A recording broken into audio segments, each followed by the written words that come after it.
टिम्बुंग पोखरी एक जादुई स्थान है जो एक अलग दुनिया जैसा लगता है। यहाँ नीले पानी और हरे पहाड़ों का संगम अद्भुत दृश्य प्रस्तुत करता है। इसकी शांति और सुंदरता ने मुझे बहुत आकर्षित किया, जैसे ये एक स्वर्ग हो। मैंने टिम्बुंग पोखरी की यात्रा सिक्किम से की, जिसकी भव्यता ने मेरा दिल जीत लिया। यहाँ आना मेरे लिए एक सपना के सच होने जैसा था, जहाँ मैं प्रकृति की गोद में खो गया और उस अनमोल शांति का अनुभव किया जो कहीं और नहीं मिलती। अब मैं आपसे अपनी इस अद्भुत यात्रा की कहानियां साझा करना चाहता हूं। तो आइए मेरे साथ इस यादगार सफर पर चलें और इस खूबसूरत अनुभव का आनंद लें।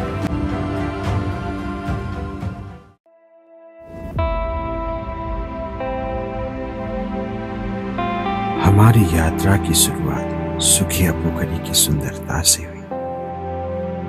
यहाँ सुखिया एक्सप्रेस से हमने जरूरी सामान खरीदे।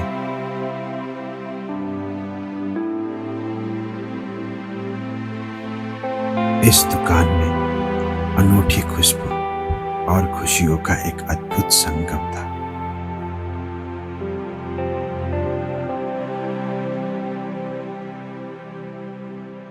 इसके बाद हम अपने दोस्त की बाइक पर सवार होकर दार्जिलिंग के लिए निकल पड़े।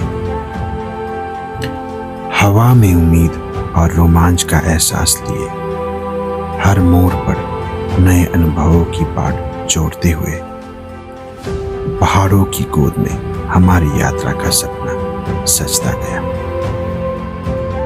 दार्जिलिंग पहुंचने के बाद उत्साह से भरे हुए हमने चौरी पश्चिम सिक्किम के लिए एक कैब का चयन किया, लेकिन बारिश की बूंदों ने हमारी योजनाओं में एक नया मोड़ लाने का फैसला किया।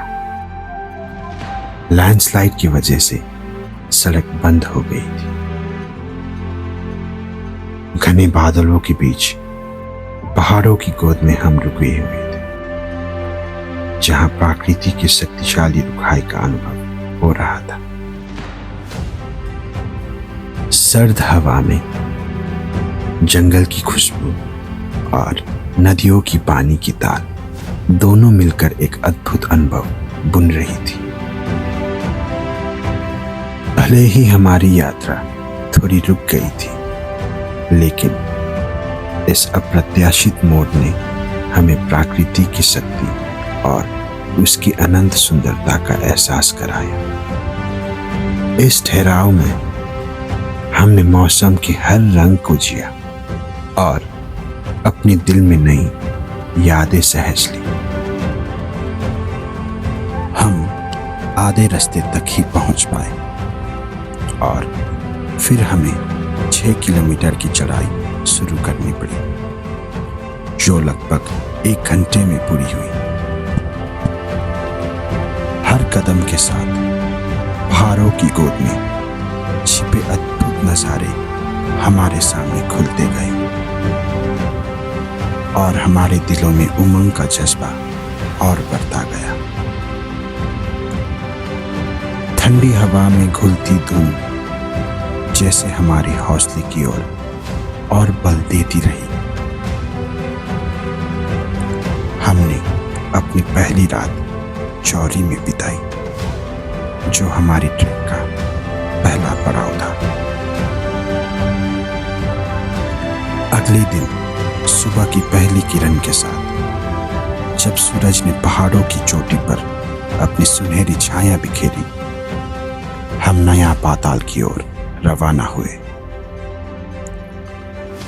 वहां पहुंचने की चुनौती बड़ी थी। हमें लैंडस्लाइड वाले क्षेत्रों, कल कल करते नदियों और स्थानीय लोगों द्वारा बनाए गए कमजोर पुलों को पार करना पड़ा।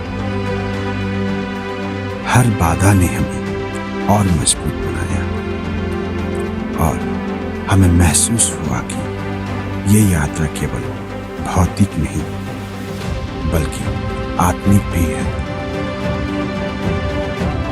जैसे जैसे हम आगे बढ़ते गए, प्रकृति के अद्भुत नजारों ने हमें मंत्रमुग्ध कर दिया। हर कदम पर हमने अपनी सीमाओं को चुनौती दी और साहस का एहसास किया। पहाड़ों की गोद में बसी इस यात्रा का जादू हमें अपने में समेटता गया और हमें एक नई पहचान का एहसास कराता गया। ये सफर हमारे दिलों में एक नई रोशनी भरने का काम कर रहा था, जो हमेशा हमारे साथ रहेगा। प्रकृति की गोद में बसी हर नदी, हर घाटी और हर पहाड़ी ने हमें एक नई पहचान का एहसास कराया। जैसे जैसे हम इन दृश्यों में खोते गए, हमारे दिलों में भी एक नई रोशनी भरने लगी। ये रोशनी हमारे भीतर की शक्तियों और संभावनाओं को उजागर कर रही थी, जो हमारे साथ सदैव रहेगी। हर लहर, हर हलचल जैसे हमारे अस्तित्व की गहराई में एक राग छेड़ रही हो, हमें हमारे सच्चे स्वरूप की खोज में प्रेरित कर रही थी। नया पाताल पहुंचकर हमने एक अद्भुत रात का अनुभव किया। वहां हमें एक 75 वर्षीय व्यक्ति से मिलने का सौभाग्य मिला, जो अपनी प्यारी गाय बकरी के साथ एकांत में रहते थे। उनकी आंखों में जीवन की गहराइयों का अनुभव छिपा था, जैसे उन्होंने समय की हर लहर को अपनी आत्मा में समाहित कर लिया हो। हमने अपना खाना मिलकर पकाया और जैसे जैसे खाना तैयार होता गया, उनकी कहानियां हमें अपने जादू में लपेटती गई। जैसे ही उन्होंने अपनी जुबान खोली, हर किस्सा एक नया संसार खोलता चला गया।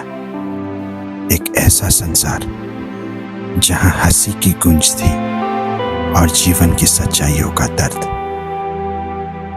उनकी बातें एक लय में प्रवाहित होती, मानो हम किसी पुरानी किताब के पन्नों में खो गए हों, जहां हर कहानी में एक नया सबक छिपा हो।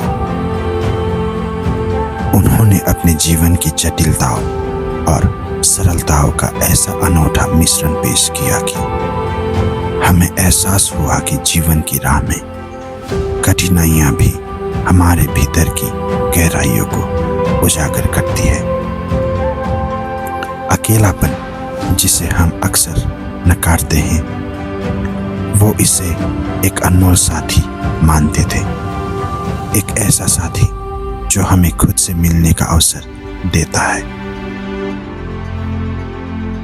जब हम अकेले होते हैं, तब हम अपने अंदर झांकते हैं, अपनी भावनाओं और सपनों को समझने का समय पाते हैं।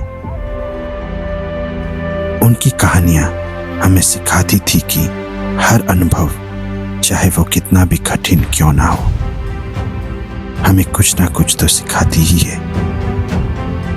उस रात हम सिर्फ उनकी कहानियों के श्रोता नहीं थे, बल्कि जीवन की जटिलताओं में छिपी सुंदरता के साक्षी भी बने।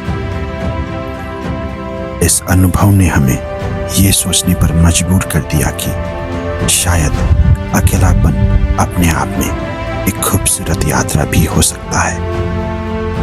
हम आशा करते हैं कि आप भी इस यात्रा में हमारे साथ शामिल हुए होंगे और इस पल की मधुरता को अपने भीतर सहेजने का प्रयास करेंगे। ये अनुभव हमें याद दिलाती है कि जीवन की छोटी छोटी खुशियां ही सबसे अधिक मूल्यवान होती है।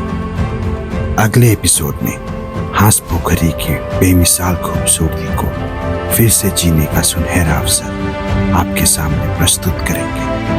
तब तक अलविदा, और अपने दिल में इस अनुभव की मिठास को संजो कर रखें।